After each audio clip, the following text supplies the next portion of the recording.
somebody famous that you have met, who must have given you some advice that you value.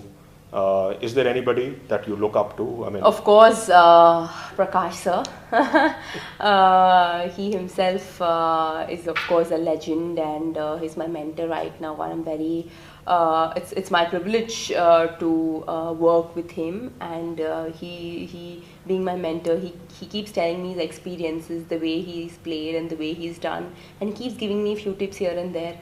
And I think when I listened to that, back then it was completely different in his era, and now it is completely different. So I think it is, even though it's different, I think the game, the plan, the strategy, when people say, or when older people say, I think it really makes sense, and you really connect the dots. And apart from that, of course, I really admire Lindan. He's obviously he stopped playing, but then when he used to play those days, he's definitely a legend where, yeah, he's like a superstar. Yeah, I think.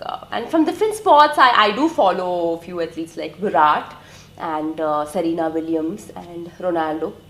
Yeah. anybody from the non-sporting world whom you admire? Non-sporting world, I would say. You were recently at a film awards function. Yeah. So anybody there who must have given you some advice that you value? I think more than advice, I would say I've seen and I've been in touch with Deepika, of course, Prakash's daughter, and she's a superstar in her own this thing, and she's done really well in her career. So I think when I see her, I think the hard work that she's done, not only athletes but also every other person in different profession has to work hard, and that is the only key to success. And I mean, it is not easy. It is like every single day you need to keep working hard, whatever you want to achieve in.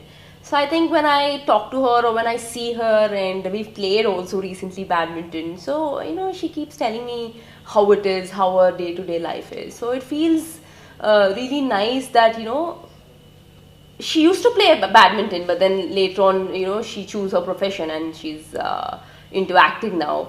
But I think it is definitely a tough task. Nothing is an easy. Nothing is easy. Everybody needs to work hard. I think, yeah, I really admire in what she does, and of course Ranveer. He works really, really hard to get into that zone and do what you have to do, because obviously movie and cinema is more about emotion. You need to keep changing characters, and it is not easy at all. And I think apart from that, of course, Sudha Murthy, Madam, I think she's definitely inspired a lot of people, and